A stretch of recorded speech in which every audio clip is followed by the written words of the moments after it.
Paano na ba mag-sip niya? Nakalimutan ko na mag-bake.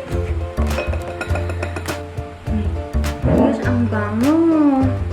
Ito na guys, yung ating steamed banana bread.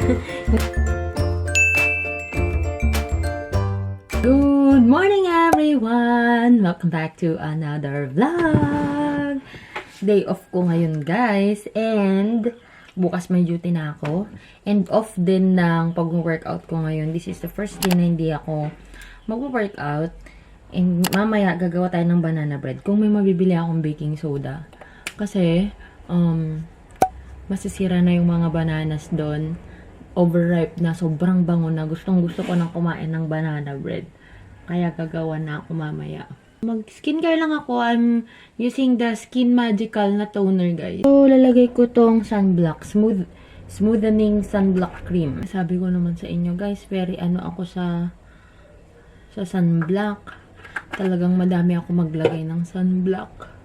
Hey guys, time check. It's already 1:27 PM and kakatapos ko lang kumain. Pero, tatry kong gumawa ng banana bread, guys. Yung steam lang. Kasi, yung oven ko kasi, guys, tinanggal ko yung gas niya. Kinunek ko dun sa 2 burners lang na stove. So, tatry natin mag-steam ngayon ng bread. Kasi, natikman ko rin yung steam. Actually, mas gusto ko yung steam na banana bread kaysa sa bake. Ewan ko lang kung sana mapagana natin. Yan guys, so hinugasan ko lang yung mga gagamitin natin. Wala akong na banana bread. So, ilalagay ko siya sa ganito, yung ng puto. Cup ng puto, pero yung mas malalaki. Tapos yung mga measuring natin, tsaka yung spatula, yan na. So, nakaready na po dito yung lahat ng gagamitin ko. Hindi nga lang siya masyadong makita kasi yung ating lente ay ganyan. Okay. So, gagamitin ko po ngayon. Guys, di ba hindi ako magbe-bake? Kasi hinahanap ko rin yung mga ng steamer. Wala. So, titingnan natin mamaya kung paano yung gagawin ko. But anyway, you can do that at home kahit wala kayong steamer. So, habang naghahanap ako guys ng mga steamer, nakita ko tong mga bowl na to, mga clear na malalaki. May mga ganito pala kami na tinatagong aking ina. Kasi, mahilig mag-bake yung kapatid ko nung nandito pa sa Pilipinas. And then, nakita ko na yung ibang gamit. Yan, pati yung mga whisk, mga ganyan. Katago na pala, besh. So, yung gagayahin po natin ngayon na ang tawag nito, recipe is from Jane Agustin Silvestre, ang inyong inhinyerang kusinera. Pero, medyo iibahin ko lang guys kasi wala akong baking soda. So, naka-prepare na dito guys, instead of 5 lang pala. 5 small overripe banana. Itong mga ganito guys, kung pangit na siya tingnan, huwag kayong mag-alala kasi sa loob niyan, okay pa yan. Yung, hindi ko alam kung anong Tagalog nito, pero yung tawag namin dito is tumok na saging. Ito yung mabango, tas masarap, tas dapat overripe na para matamis, tsaka mabango talaga siya. And then, meron po tayong baking powder. And then, meron akong cinnamon. Optional lang naman daw to guys, pero lalagyan ko lang ng konti. Tapos, actually, hindi rin kasi ako mahilig sa cinnamon. Kaya adding ko naman to, Jen. Tapos, meron tayong evap na parang 1/4. Basta 1/2 cup na evap ang sabi niya. Tapos, magta-toppings kasi ako ng cheese instead of chocolate. Tapos, 2 medium na eggs. Tapos, ito, brown sugar, white sugar. Ilalagay ko na lang sa description box, guys, yung recipe. And then, vegetable oil. And then, meron din po tayo dito na all-purpose flour na nakalagay na dito para, hindi siya pasukin ng kung ano man. So, mag-start muna tayo sa ating dry ingredient. Kapag sa pagbe-bake, guys, talagang kailangan yung mga sakto na measurement. Hindi parang sa pagluluto na tansya-tansya. Pero, may mga times naman na pwedeng magtansya-tansya sa ganito. Pero, ang pagbe-bake talaga more on precision ba yun? Dapat precise ang mga measurement. Ganun.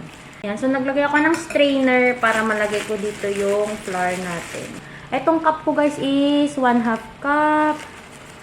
So, igaganito lang. Dapat sakto. Yan. Tapos, ang sabi niya kasi dito guys is baking soda na 1 teaspoon. Dahil wala akong baking soda, Sinearch ko kung paano mag-substitute ng baking soda na ang gagamitin is baking powder. So, ang sabi naman dito guys, you can substitute the baking soda with baking powder. Increase lang daw yung amount ng baking powder by 4 times. So, yung kailangan sa recipe natin is 1 teaspoon. So, ang mangyayari is 4 teaspoons. Sana umubra to 3. Pero na-try ko naman na kasing mag-bake din na walang baking soda noon. Gumawa kami ng cupcake kasi wala talaga na kami mabilhan. Nakabili na kami ng ibang ingredients. Ayan guys, so isi-sift lang po natin ito para pino. Paano na ba mag-sift, Mia? Kalimutan ko na mag-bake. Halos kalimutan ko na mag-bake kasi po ang inyong lingkod ay wala nang ipinagbe-bake. Wala naman kasing pamilya, wala si Mac. O, di ba? Pag umuwi lang ako sa Ilocos, pwede. Kasi para matanggal yung mga buo-buo, ganun. See? May mga buo-buo nga. Hala ka! Nalagyan yung mga itlog. Ang bango. Alam nyo ba dati guys, yung cinnamon, pang ano ko lang to. Ang tawag nito, pang, hindi ko ginagamit pang luto. Kasi ayoko nga ng cinnamon na lasa. Pinangpapabango ko lang siya ng bahay. Niluluto ko para pampabango ng bahay. Gosh, ang bango. Nagmash na ako guys ng 6 na banana. Ito na. Ganyan na siya. Grabe, ang bango. Tapos, kuha tayo ng separate na lagayan ng egg. Ang ginagawa ko guys, kapag nag-ano ako ng egg, kunyari 2 egg yung kailangan ng recipe. Isang egg lang muna yung ibibit ko sa separate na ganito. Para makita ko kasi kung minsan yung mga nabibili ng itlog may sira. Para sure na hindi ma-mix yung may sira. At least, kung sira yung isa lang itatapon mo, hindi mo tatapon yung 2 na egg. Yan. 1/2 cup na white sugar. Tapos, 1/2 cup din na brown sugar. Itong can opener na to guys, pinadala ni mama ko. Pero, ang hirap niyang gamitin kasi yung side yung binubutas niya, hindi yung taas. See? Gaganyanin niya oh. Ito, yung vegetable oil. 1/2 cup pala. Hindi, ang dami. Para daw kasi moist. Pero mga, ano na lang yung gagamitin ko. Yung mas konti na lang. Mga 1/4 cup lang. Kasi, baka too much na yung 1/2 cup. Ayun. Oh my gulay ka. Ayan guys, so tingnan nyo ha. Imimix ko lang na ganyan. So ito na yung ating dry ingredients guys. Ipag-mimix ko na lang sila kasama ng ating wet ingredients. Ito na lang wet yung ilalagay ko kasi lalabas na naman yung mga flour. Matatalsikan na naman po ang ating camera. Para na siyang gerber. Ang pagkain ng bata. Ito guys, yung isang paglalagyan ko kasi para ito yung ibigay ko sa kapitbahay. Kasi masyadong matagal magluto kung dun sa lagayan ng puto. Yung ano pala guys ha, yung banana, hindi ko na siya masyadong minash. Gusto ko kasi yung may buo-buo. Pero kung gusto nyo naman yung masyadong mash talaga, yung wala kang malalasahan na buong, tawag nito, banana. Di go for it. I-mash nyo ng i-mash ng bonggang-bong. Itong mga to guys, lalagyan ko pa rin siya. Baka ito yung sa akin na lang. Para bite size lang sila. Ito guys, ganito. Lagyan, ay, bongga, ang dami. Margarine na lang itong nilagay ko guys. Kung wala kayong margarine, wala kayong butter, pwede din naman kahit cooking oil. Tapos i-brush nyo lang. Wala yung brush hindi ko mahanap yung brush. Kaya kutsara na lang yung gagamitin ko. Ayan guys, so nagpakulo na ako ng water dito sa may kawali. Tapos nilagyan ko nito. Ito yung nasa turbo broiler. Yan, tapos ilalagay ko mamaya dyan yung ating bread. Okay guys, lagay lang natin ito. Oh my gosh, mainit. Ow! Gulay ka.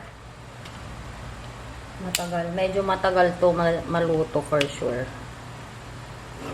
Oops. Don't move my friend. Guys, nilagyan ko pala ng cheese as a toppings. Wala lang. Gusto ko lang. Kung gusto nyo yan, di gawin nyo rin. Pachamba-chamba na tong ano na to, recipe na to, guys. Kung ano nang gusto mong gawin. Yan. Oh my gosh! 4 minutes pa lang nakakalipas, guys. Antayin natin. Huwag masyadong excited. Umalsa na siya. Yan, guys. So, nakalipas na ang 10 minutes. Tingnan lang natin kung luto na ba ito. Uy, luto na? For sure? Ay, hindi pa. After 15 minutes, guys, na ganyan na siya. So, feeling ko malapit na siyang maluto talaga ng bonggang-bongga. So, may naluto na tayong tatlo, guys. Titikman ko lang yung isa. Para kung hindi pa luto, edi. Pero feeling ko naman luto na to eh. Kasi malinis na yung toothpick. Ayan. Tanggalin ko lang from the lagayan. Ayan, guys. So, kung iluluto nyo siya sa parang ganito, mga lagay na pang puto, or kung mas maliliit pa, mga 10 to 15 minutes pwede na siya. Pero kung dun sa mangkok, ang tagal. Sarap! Guys, ganito na yung itsura niya, oh. Diba, parang siyang muffin.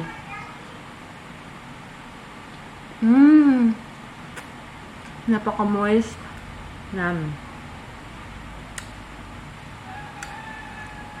Ang perfect ng combination ng tamis ng banana at saka ng cinnamon. Oh my gosh, I'm starting to love cinnamon na. Ang sarap. Ito na, guys, yung ating steamed banana bread. Hindi ko to kakainin, bibigay ko na lang to sa kapitbahay kasi yung mga cupcakes ang sa akin. Ito naman, guys, yung mga mag-stay dito sa bahay. May 3 pang peraso doon. So, natapos na po tayo sa ating pag-i-steam, paggawa ng bread. And nabigay ko na rin sa kapitbahay yung, yung bread na malaki. Lalagay ko lang dito ngayon to, guys, itong parang cupcake na puto. Para baunin ko for tomorrow. Kasi, yung kasama ko bukas, laging madaming baon yun na pagkain. Alam mo na. Para naman may pagkain din akong dala. Nakakahiya eh. Yan, meron na akong baon for tomorrow. And then, may 2 pa dito na natira. So, pang dinner ko na lang yung 2 later. Maghuhugas muna ako, maliligo, and then mag-edit na. Hey guys! So, natapos na po ang mga gawaing bahay. Grabe, napagod na naman ako. Pagod na naman ako, besh. Ang dami ko na namang nilinis. Tapos kanina, guys, diba hindi ako nag-workout. Ang iingay ng mga aso. Sabi ko, ang taas-taas siguro ng energy ng mga to. Kasi lagi silang nag-aaway, si Butter tsaka si Peanut. So, ang ginawa ko, guys, winoking ko silang 3. Nauna si Max, winok ko si Max. Eh, diba, sobrang laki niya kasi. Tapos, paglabas niya ng gate, talagang tumakbo siya. Buti na lang talaga nahawakan ko yung leash niya. Kasi, guys, pag nakakita siya ng mga manok, ganun, ayaw niya sa mga manok. Ganyan. Baka naman mangagat ng mga bata. Pero hindi naman siya nangangagat ng tao. Unless invader ka siguro. Wala pa naman siyang nakakagat. Tapos, nung ganyan ang tagal niya. Inamoy niya lahat ng grass sa likod. Tapos, winok ko na naman si Peanut. Si Peanut talaga, kasi siya yung purpose ko talaga na gusto ko talaga siyang i-walk.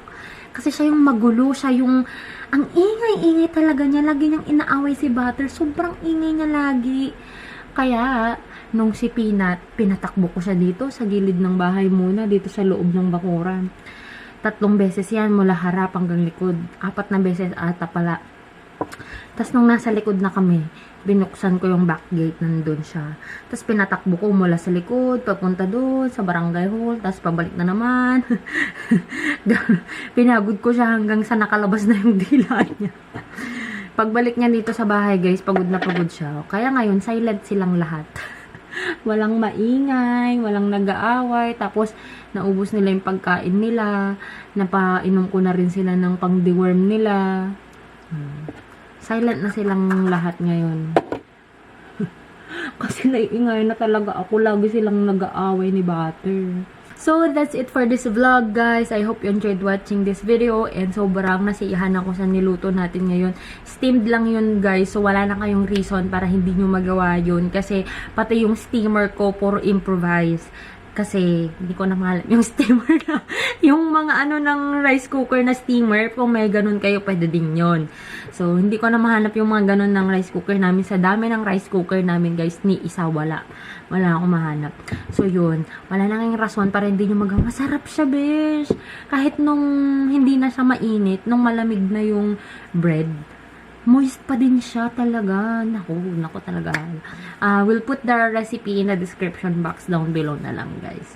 So, thank you so much, guys, for watching. And if you haven't subscribed to this channel yet, please do subscribe and hit the notification bell button for you to be notified every time that I upload the video here on this channel. And of course, do not forget to follow me on my Instagram and on my Facebook with the name Joy of Mia.